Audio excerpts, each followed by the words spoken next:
Sparta, a city without walls, because the warriors living there make the walls themselves. However, they've been challenged by the Athenian warriors, who are trying to take them out on land. Typically, Athens is a Greek polis that fares best in naval warfare.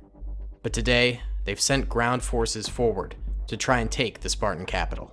The Spartans bear their shields, waiting for the Athenians to strike.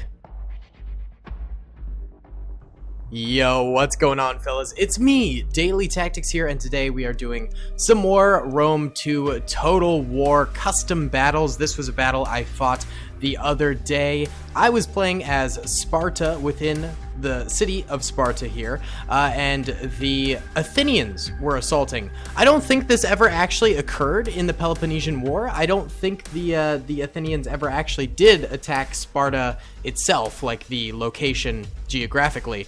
But you know, it's fun to imagine what would occur if an Athenian army went ahead and attacked the immediate capital of Sparta here. So that's what we're doing today. I'm playing as the Spartans, and we are actually outnumbered by the Athenians, but we do have slightly better troopers than them. Our troopers are a little bit more highly trained, and we also have defender's advantage, which is beautiful. So what I've sort of set up here is I've got phalanx walls across the various city streets here, and then they are backed up by hoplites, who, if the phalanxes fail, we will move the hoplites in to help. And then behind them is archers who are within. I tried to have archers on the outside too, or actually these were javelin men. However, the cavalry decided to blitz us right there, so instead of even letting them fire a volley, I just retreated these guys back, and you'll see we kind of managed to get them away, but the cav does get a pretty good hit on us. Some of our archers are helping us out a little bit, but some of our javelin men do get caught up in the fray right there, and they have to fight some of these cav. But we do get them back, and then the cav here gets backed up by more Athenian cav, and they charge our phalanx, which is probably the first major folly of this battle by the Athenians. This was really, really foolhardy of them to continue the assault with their cavalry right into our phalanx there. That was extremely stupid. And behind them, we can see that they do have more units mobilizing. They're bringing up some javelin men and some archers and whatnot to try and combat us there. So the main sort of portion of the battle does occur right in this area. The Athenians really, really focus in hard on one central area of the battlefield. I think their strategy here was to try and focus up and just break through one line, and then the rest of my troopers would have to scramble to help. They do have one cav charge going on over here. Another really, really stupid move right here by the Athenian cavalry. Why? Why would you charge dead center into a phalanx and just lose your entire unit instantly?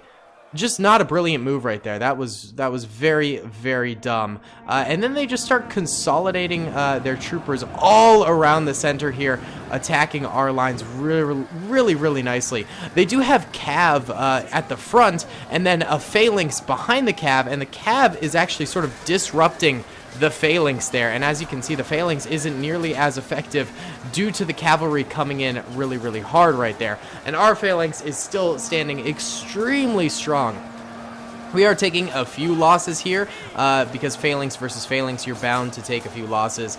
It is one of the better, you know, sort of counters to a phalanx is to bring your own phalanx forward, and then they both have long spears that can prod at each other, you know, but you know, we do still have the defensive advantage, and their cavalry is messing up their formation here, which is just really, really nice for us.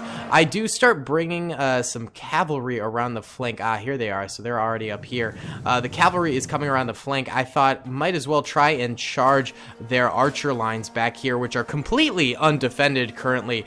These guys are just getting free shots off at my men, which isn't a good thing for us. So, you know, bringing in the cav is just a good way of disrupting this and, you know, eliminating some units that could potentially break the phalanx. That's another good strategy against phalanxes, is just pepper them with as much fire as you possibly can, and eventually you'll get some kills and break the formation at least a little bit. It's not the most effective strategy, but it does work. But this cavalry charge right here with our Spartan cav will help out with that considerably. We're taking down a few of these archers here and there, managing to butcher them, which is really, really nice. Yeah, look at that. They're on the retreat right there really, really easily. bada bing, bada boom. Meanwhile, over here, actually, you can see I brought forward some hoplites on the flank as well, and right now they're actually just killing a few rando Athenians who are routing, but I took these men from this phalanx over here, and I also start rerouting some of those archers over here too, to bring them around, and then these troopers, I also reposition the archers to face this way, because the Athenians never went down this alleyway, and these hoplites and phalanx are just going completely unused for the time being, which isn't great, but we'll eventually get around to using them. I didn't want to break them off just in case the Athenians do try to attack over there, but still the main fighting is going on over here. Our phalanx is weakening quite considerably, but the fact that the Athenians just keep on going at us over here is just great. I mean, it's perfect for us because we're just managing to continue to slaughter them. They are doing nothing to try and flank. They are doing nothing to try and break through. They do have a mini breakthrough on the far left over here, but they still haven't even gotten to our hoplites back here, so you know, there's only so much that can do, and some of their Athenian soldiers end up actually routing there, so that breakthrough just collapses in the end, though our phalanx will end up going down here eventually. So here are our hoplites coming around the back. The Athenians don't even realize it yet. They're still running around, still having retreaters going back, and our hoplites get to sort of butcher these retreaters really, really easily. It does sort of slow us down, and you know, I do believe they end up managing to get a full unit back here eventually to deal with our hoplites. So our flank isn't super effective, but it does take away from the concentration of Athenians in the dead center over here that's hitting us. Meanwhile, you can see that projectiles are just penetrating into this blob of Athenians over and over again, managing to, you know, scrape together a few of our kills for us, mainly these archers. I believe these archers eventually do run out of ammo. And the Athenians do break through on this little flank over here, and they start to attack a whole bunch of our archers and javelin men and things like that over this way. This is something I never really realized happened, and they start to actually get around our flank and hit our phalanx pretty well, and that's something I just didn't manage to really react to because I was focusing in on the back of the battle over here, where now, as you can see, here, let me go in slow-mo for a second here. I actually did bring forward this phalanx that was over here. So this area is completely undefended despite these two units over here. They could react somewhat quickly, but if the Athenians had just rushed some cav around this way, they could take out some of our archer units. But they never did that. Plus, I also have javelin cav over here too, which can help. But as you can see over this way, some of the hoplites I used to flank actually retreat back, and they're replaced by this phalanx unit over this way. Kind of a risky move, bringing a phalanx out into the open like this, because that kind of defeats the purpose of the phalanx, because they could get hit from the side and just get crushed. That's a major weakness, is flanking a phalanx basically immediately destroys it. It is the most powerful thing you could do. But there are still hoplites behind them backing up the phalanx, and we've got archers now over here, and we have completely encompassed the Athenian forces right now. This is where we start to absolutely dominate. This one hoplite unit does actually make it forward and is meeting some Athenian forces that have turned around from the main blob over here, and we're just going to hold this position. We're not going to attack them or anything like that, but we're just going to sit our men right there, and that will serve as a way of just keeping a presence there, making the Athenians paranoid, and if they do decide to attack, we will be on the defensive behind them as well. It also prevents troopers who are routing from really coming back, because any routing Athenians will be killed by these units back here, and therefore they're less likely to regroup and come back later on in the battle. So not bad in the slightest. Our Spartan troopers here are doing amazing. I believe these are Spartiates, actually.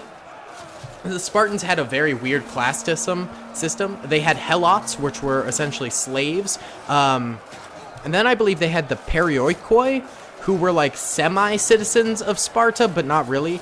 They still weren't fully Spartiates, which were like the elite class. The Spartiates were, you know, the very elite units that, like the 300 at Thermopylae. Those are Spartiates. And then the perioikoi behind them made up sort of general numbers to help the army, but they weren't nearly as elite. And then the helots were slaves, and I think they did fight on occasion, but not very often, because the Spartans didn't really want to arm their slaves because they had already had revolts, also known as the Messenian revolts. So, just arming those guys would result in bad times and more revolts from Messenia. So, not a good plan. Either way, here we go. I start bringing in the cavalry. They've basically the entirety of the battle been chasing down random archers, and you can see their bodies back here. But finally, they've regrouped with the main Spartan force, and they are pile driving into the Athenians' rear, really hitting them hard right now. And at this point, we can safely say that the battle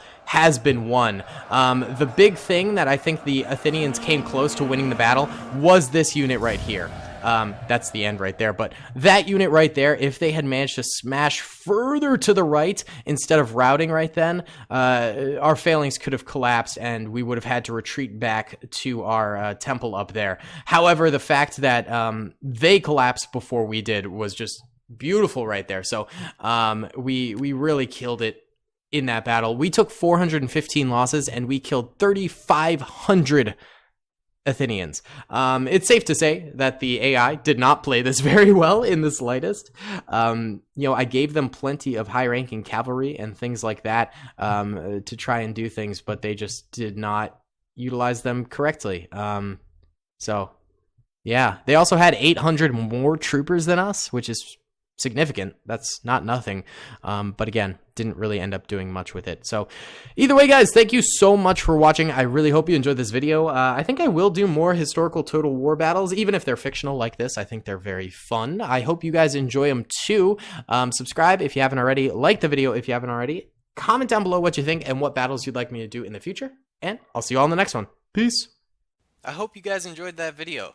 Be sure to click that subscribe button for more content, and hit the notification bell if you'd like to be alerted to whenever I live stream or upload. Thanks so much.